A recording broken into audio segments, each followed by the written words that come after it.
चले जाइए तो गैस और कोयला अडानी की, जमीन गर्दा उड़ेगा भैया। जमीन पर आ जाइए तो बिजली सड़क अडानी का, पोर्ट एयरपोर्ट अडानी का। जी नमस्कार आदाब दोस्तों, हमारा नाम है आजाद और आप देख रहे हैं आजाद बोल। आज हम बात करेंगे आपकी और संविधान की, क्योंकि देश में जब संविधान लागू किया गया 1950 में तो कहा गया उसके प्रस्तावना में कि हम समाजवादी होंगे। समाजवादी का मतलब ये कहा गया कि सभी लोग समाज में बराबर होंगे, सबको आय की समानता होगी, सबको रोजगार मिलेगा और सबको सरकार बराबर रूप से बढ़ाने का प्रयास करेगी। सबके हिस्से में हर कुछ आएगा, सबको रोटी मिलेगी, सबको दाल मिलेगी, सब कोई अच्छा खाना खा सकेगा, सबके हाथ में पैसा आएगा। लेकिन क्या यह जमीनी स्तर पर लागू हो पाया?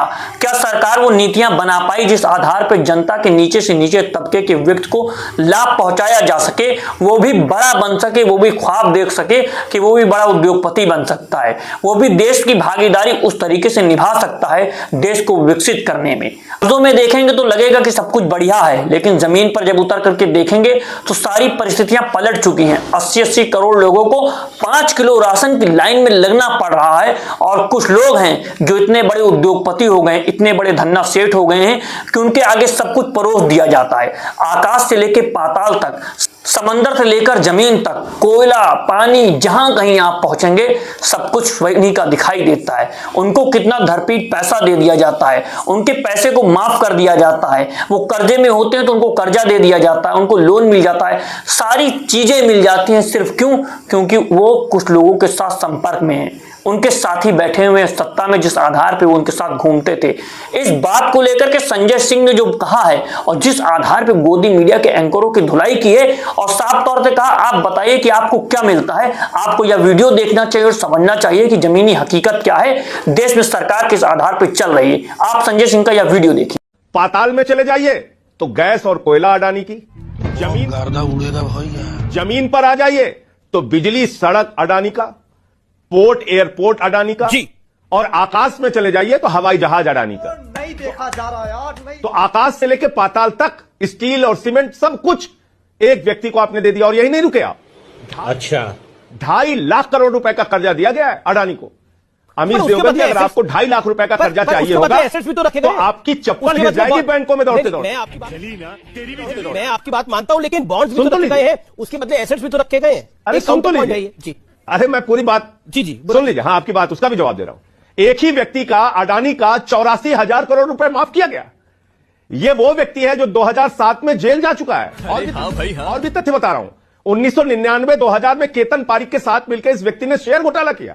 इतना ही नहीं रुकता, 38 फर्जी कंपनियां दुनिया के तमाम देशों में बनाई, मॉरिशस जैसे, कैरेबियाई जैसे देशों में, और उसके थ्रू हजारों करोड़ रुपए अपनी ही कंपनी में लगाया, अपनी कंपनी के शेयर को भारत में ओवर वैल्यू किया, उसके आधार पर बैंकों से लोन ले लिया। तू क्या साबित करना चाहता है तू? और इसमें कौन कौन से लोग शामिल हैं? अगस्ता वेस्टलैंड का आरोपी, आपके चैनल पे पूरी जिम्मेदारी से कह रहा हूं, चैंग चुंग लिंग, जो अडानी के साथ मिलकर व्यापार कर रहा है। आप मुझे बताइए, क्या इस पूरे मामले की जांच नहीं होनी चाहिए? जवाब ले लेते। हम क्या मांग कर रहे हैं? हम तो कह रहे हैं जेपीसी बनाओ। जी, जवाब ले लेते हैं। जेपीसी बना के इसकी जांच कराओ आप। जी, पार्लियामेंट के अंदर इस पे जांच, चर्चा तो आप कराइए। जी। अब आप बताइए, ये क्या कह रहे हैं? आरएसएस ने कहा भारत पे हमला है, अडानी ने कहा भारत पे हमला है, जी, कहा अंतरराष्ट्रीय साजिश है। ठीक है, मैं आप मेरी बात छोड़ दीजिए अमीर जी। जी। जितनी, एक मिनट मैं खत्म कर रहा हूं, मैं खत्म कर रहा हूं। जी। जितनी दूसरी पॉलिटिकल पार्टीज है, इनकी भी बात छोड़ दीजिए। मैं बात कर रहा हूं भारतीय जनता पार्टी के मुख्यमंत्री योगी आदित्यनाथ जी की, जिन्होंने हजारों करोड़ का टेंडर रद्द किया। तो उन्होंने भारत पे हमला कर दिया। योगी आदित्यनाथ भारत के खिलाफ साजिश कर रहे हैं, तो फिर तो उनको गिरफ्तार करना चाहिए, उनके खिलाफ कार्रवाई होनी चाहिए। ठीक है, जवाब ये ले किस लेते हैं प्रकार ना। का तर्क दे रहे हैं? आपने कई सारी मतलब बातों किसी के को- बस हवा निकल। दोस्तों, आपने संजय सिंह जी का यह वीडियो देखा जिसमें वो साफ तौर से कह रहे हैं कि आप ये बताइए कि किस आधार पर लोगों को बड़ा से बड़ा बनाया जा रहा है। क्यों गरीब जनता को वो पैसा नहीं मिल पाता है? गरीब जनता का कर्ज माफ नहीं कर दिया जाता है? क्यों गरीब जनता को बड़ा नहीं बनने दिया जाता? सिर्फ कुछ लोगों को ही बड़ा बनाया जाएगा हमारे देश में? क्या यह हमारे संविधान के अनुरूप है? क्या हमारे संविधान में समाजवाद की बात की गई थी वो उसको पूरा करता है? और क्या समाजवाद इस तरीके से लागू होगा? सच कहें खुले शब्दों में तो क्या संविधान इस तरह से लागू हो पाएगा हमारे देश में, कागज के तौर पे नहीं, जमीनी स्तर पर। हमें यह देखना होगा कि कब हमारे यहाँ पर संविधान उस मूल अवधारणा में लागू होगा, कब समाजवाद सही स्तर पर, जमीनी स्तर पर लागू हो पाएगा, कब सभी लोगों को समान आय मिल पाएगी, सभी की प्रति व्यक्ति आय में उछाल आएगा जो कुछ उद्योगपतियों के पास है, किस तरह से लोग धन्ना सेठ बनकर के बैठे हुए हैं।